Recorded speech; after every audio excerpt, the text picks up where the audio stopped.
प्रदेश के अंदर पहली बार एक ऐसी सरकार आई है जो कन्फ्यूज्ड सरकार है।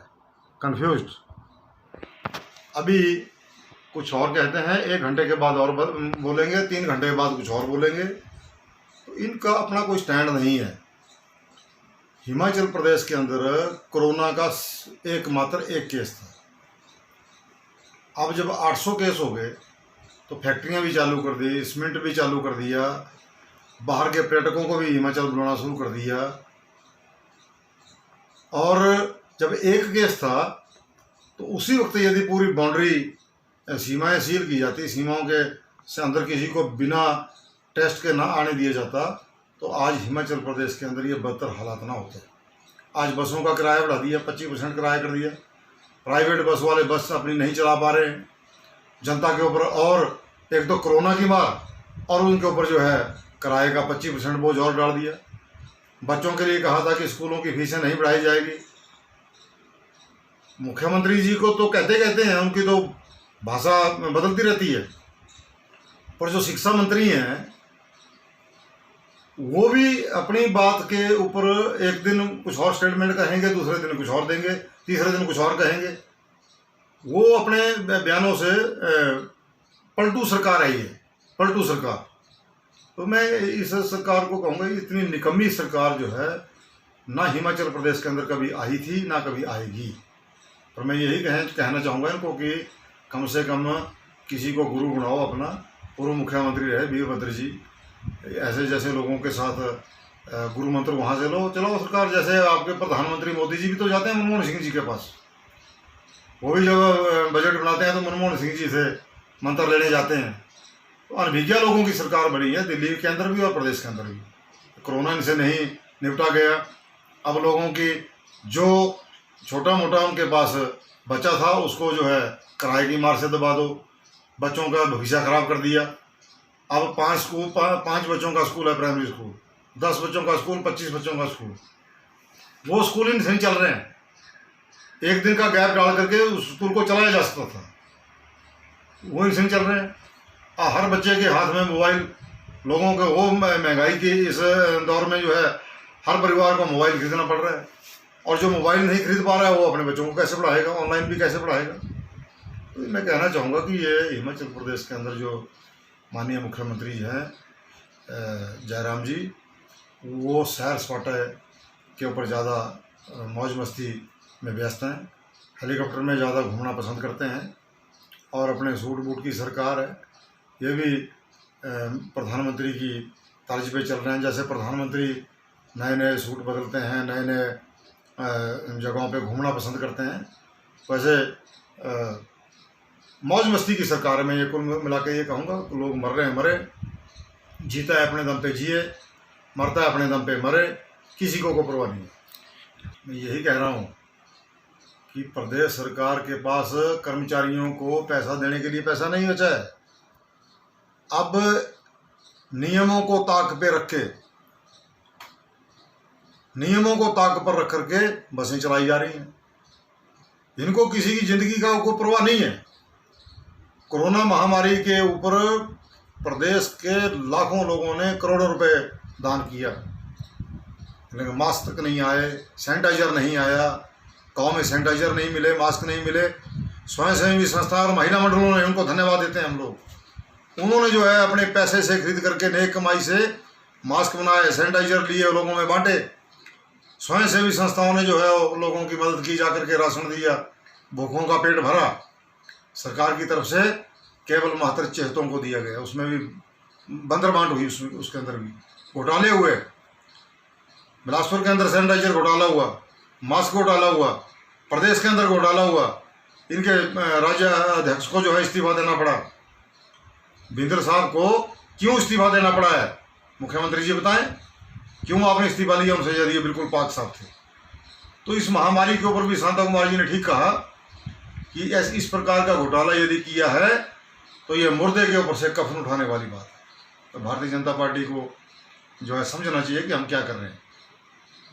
पूर्व मुख्यमंत्री जी ने अपने घर में जिस किसी को भी निमंत्रण भेजा होगा, जिन जिन को निमंत्रण भेजा उनका तो सभी लोग आदर सम्मान करते हैं। प्रदेश के अंदर कोई भी ऐसा कार्यकर्ता नेता नहीं है जो वीरभद्र जी का सम्मान नहीं करता। उनका बहुत बड़ा योगदान प्रदेश के निर्माण के लिए रहा है और उन्होंने हम लोगों को याद किया है, तो निश्चित तौर पे सभी लोग वहाँ जाएंगे। वहाँ तो भाजपा के लोग भी जाते हैं, राष्ट्रीय अध्यक्ष भी जाते हैं, मुख्यमंत्री भी जाते हैं, तो कांग्रेस के लोग क्यों नहीं जाएंगे? हम लोगों को तो उन्होंने टिकट दिया है और एमएलए बने हैं जनता की कृपा से, उनके आशीर्वाद से, तो उनके लिए तो सदैव सब कुछ हाजिर है। क्या आप शिमला जा रहे हैं सर लंच में? मैंने कहा कि जो जिनको लंच में बुलाया है वो सब लोग जाएंगे। बस हादसा जब राहिया में बस नदी में चली गई तो मैं 12 मिनट के अंदर अंदर वहाँ पहुँच गया था अपनी गाड़ी में, और मैंने जाते ही नदी में छलांग लगाई। जो भी हमारे से बन पाया, 32 लोग उसमें बच के थे, जिंदा बच के थे। और जब तक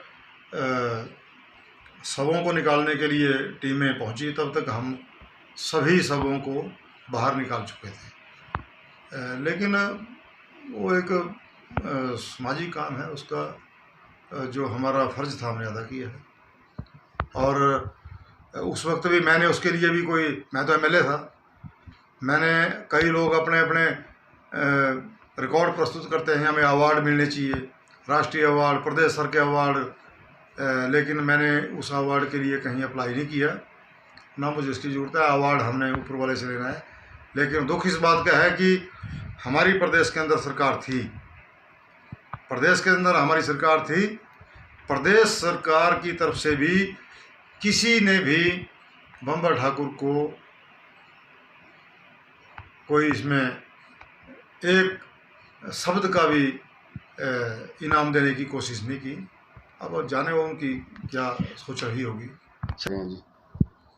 प्रदेश कांग्रेस को मैं यही कहना चाहूँगा कि पार्टी एक परिवार होता है, और परिवार के किसी सदस्य के ऊपर कोई आदमी हमला करता है, दुश्मन हमला करता है, तो परिवार को उसके साथ एकजुट खड़े होना चाहिए। लेकिन जब आप ऐसा नहीं करेंगे तो परिवार का एक एक आदमी टूटता जाएगा, उसको अपोजिशन के लोग तोड़ते जाएंगे और हावी होते जाएंगे। तुम सरकार बनाने के सपने लेते रहेंगे, ऐसे सरकारें नहीं बनती।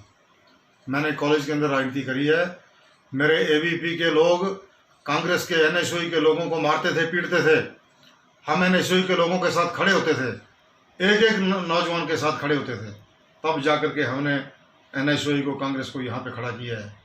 नड्डे का चुनाव क्षेत्र है, मुझे मार करके 1990 के अक्टूबर महीने में मुझे मार करके डैम में फेंक दिया था एबीपी के कार्यकर्ताओं ने,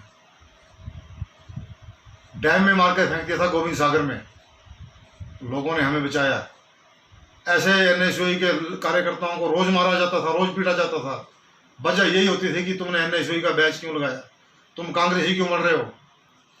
जगत प्रकाश नड्डा का जिला है, वो उसका चुनाव क्षेत्र है, इस चुनाव क्षेत्र में हमने एनएसयूई को खड़ा किया, कांग्रेस को खड़ा किया। आज यदि झूठे मुकदमे बना करके, मनगढ़ंत मुकदमे बनाए जाए कांग्रेस के नेताओं के ऊपर, उधर नीरज भारती को अंदर ढोक दिया, कांग्रेस का कोई नेता खड़ा नहीं। यहाँ मेरे ऊपर मुकदमा बनाया गया है, कांग्रेस के नेता चुप बैठे हैं। माननीय मुकेश अग्निहोत्री जी का मैं धन्यवाद करता हूँ, वो अपने लोगों के लिए लड़ते हैं, विधानसभा के अंदर भी लड़ते हैं, बाहर भी लड़ते हैं।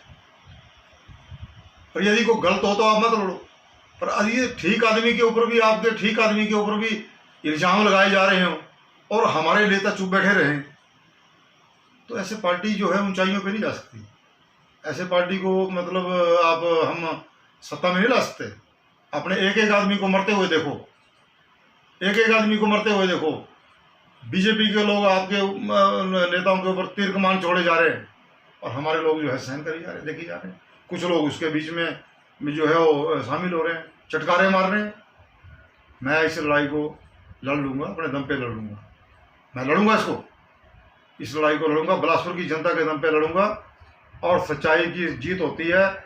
मैंने पहले कहा है कि God says the truth but weights, कि जब कांग्रेस का कोई नेता, परिवार का कोई नेता अपने सच्चे कार्यकर्ता के साथ भी जब खड़ा ना होता है तो इस बात का दुख होता है। पर मैं पुनः मुकेश जी का धन्यवादी हूँ कि वो अपने कार्यकर्ताओं के सुख दुख में जो है साथ देते हैं और उनका हाल चाल पूछते हैं। बाकियों को तो हालचाल पूछने की भी फुर्सत नहीं है। नेता जो हैं पार्टी के बारे में सोचें, वेरिफिकेशन करें कौन से हमारे कार्यकर्ता के ऊपर हमला कर रहा है, अपना कर रहा है कि पराया कर रहा है। अपना कर रहा है तो अनुशासनात्मक कार्रवाई हो, पराया कर रहा है तो उसका जवाब दो। मैं छोटा आदमी हूँ, मुझे इस प्रकार की राय नहीं देनी चाहिए उनको, लेकिन मैंने बिलासपुर जिला के अंदर कांग्रेस खड़ी की है। एक बहुत बड़ी साजिश है और इस साजिश के चलते वो अपना कोई राजनीतिक मकसद हल करना चाहते हैं, परंतु एक बिलासपुर के एक प्रतिष्ठित परिवार के बच्चे की जान ले ली बम्बर ठाकुर की राजनीति को ख़त्म करने के लिए। इसकी पूरी जांच होगी, दूध का दूध पानी का पानी हो जाएगा। लेकिन जिस दिन वो वीडियो वायरल हो रहा था उसी समय मैं बिलासपुर थाना में उस वीडियो की जांच की रिपोर्ट करा रहा था और अंशुल जी के पिता के साथ मेरी उसी समय बातचीत हुई है। तो प्रश्न ये उठता है कि एक समय में बम्बर ठाकुर दो जगह कैसे हो सकता है। अंशुल के परिवार भी इस बात को जानता है, बिलासपुर के लोग भी इस बात को जानते हैं, सब लोग इस बात को जानते हैं। एक जगह दो आदमी कैसे, दो जगहों पे एक आदमी कैसे हो सकता है? क्यों, मैं बिलासपुर में भी हूँ और मंडी के पत्र में भी हूँ। तो ये बहुत बड़ी साजिश उस बच्चे के साथ हुई है, उस बच्चे के साथ बहुत बड़ी साजिश हुई है और मेरे खिलाफ भी साजिश हुई है। और जो FIR करने वाले हैं वो साजिश करता है और उनके खिलाफ ही जब कार्रवाई होगी, इंक्वायरी होगी, तो मैंने कहा दूध का दूध पानी का पानी हो जाएगा। पर दुख इस बात का है कि वो लोग जो यहाँ पे एक NR हॉस्पिटल है, उसकी ज़मीन को हथियाना चाहते थे कुछ लोग। मैंने उस मुद्दे को उठाया, वो लोग FIR करने का प्रेशर बना रहे हैं और एक करणी सेना का अध्यक्ष वो FIR कराने जा रहा है और एक BR कौंडल जो हमारे मंडी में एक वकील हैं वो जा रहे हैं कि जी बम्बर ठाकुर के ऊपर FIR करो, जबकि माता पिता ने स्पष्ट कहा था कि FIR कराने जाते तो माता पिता जाते, पत्नी जाती, परिजन जाते। ये 3-4 आदमी गए हैं, इनका क्या इंटरेस्ट हो सकता है और किसने उनको भेजा है, मैं इसको अच्छी तरह से जानता हूँ। लेकिन मैं यही कहना चाहूँगा कि हमारी प्रदेश सरकार की जो हमारी एजेंसी है, CID और पुलिस के अधिकारी हैं, वो बिल्कुल सक्षम है। वो इस मौत के रहस्य का जो पर्दा है उसको जल्द उठाएंगे और जो दोषी लोग हैं वो बेनकाब होंगे और आंसू के परिजनों को भी न्याय मिलेगा। और मेरे साथ जिन्होंने षड्यंत्र रचा है, ये FIR करने वाले लोग, उनका चेहरा भी बेनकाब होगा, ऐसा मेरा मानना है। कि जहाँ भी पुलिस को, CID को, किसी भी जांच एजेंसी को जो भी जरूरत हो हम देंगे। हमारी कॉल डिटेल चेक कर ली जाए, हमारी लोकेशन चेक की जाए, पिछले 50 वर्षों की कॉल डिटेल्स देख ली जाए और उनके घर में भी हम एक बार गए सिर्फ जगराते में 1 वर्ष पहले, उसके अलावा हमारा कोई रिकॉर्ड वहाँ पे आने जाने का, बात करने का नहीं है। लेकिन जिसने भी ये षड्यंत्र रचा है, जो लोग FIR करने के लिए उत्सुक हैं, FIR करवाने गए कि बम्बर ठाकुर का टिकट कटाने के लिए, ऐसी साजिशें मैंने कहा पहले मेरे ख्याल में बहुत हुई। 2003 में मेरे खिलाफ एक स्कूल के बच्चे से 2002 में 3 में मैं टिकट मांग रहा था। वो टिकट कटवाने के लिए 2002 में मेरे गांव के अहर के एक बच्चे से एक रॉबरी की एप्लीकेशन थाना कुमारी में दिलाई गई, जिससे कहलवाया गया कि बम्बर ठाकुर ने मेरी जेब से 3500 रुपये निकाल लिए। उस वक्त मेरे पर एक मुकदमा दर्ज हुआ साजिश के तहत, 2002 में बनाया ताकि 2003 में टिकट कट जाए। बाद में उस साजिश के, उस FIR के तहत वो कांग्रेस के भी हमारे कुछ नेता उस FIR को लेकर दिल्ली हाईकमांड के पास गए कि बम्बर ठाकुर तुम्हारा रॉबरी करता है, स्कूल के बच्चों के पैसे की लूटपाट कर ली और मेरा टिकट कट गया। और 2002 में ही एक मुकदमा मेरे ऊपर रोहतक में बनाया, रोहतक भारतीय जनता पार्टी के लोगों ने रोहतक मुकदमा बनाया और वो FIR भी प्रस्तुत की दिल्ली हाईकमांड को। और हमारी हाईकमांड ने बिना उसकी वेरिफिकेशन किए मेरा टिकट काट दिया। ये साजिशें शुरू से होती रही। बाद में वो रोहतक वाले जो कंप्लेनर था उसने भी एफआईआर वापस ली, और जो स्कूल का बच्चा और का था कृष्ण कुमार, उसने भी एफआईआर वापस की और मुझे एफिडेविट दिया कि ये मेरे से एफआईआर जो करवाई थी वो भारतीय जनता पार्टी के एक नेता का नाम उसने लिखा है, उसने मेरे से ये झूठी एफआईआर कराई थी।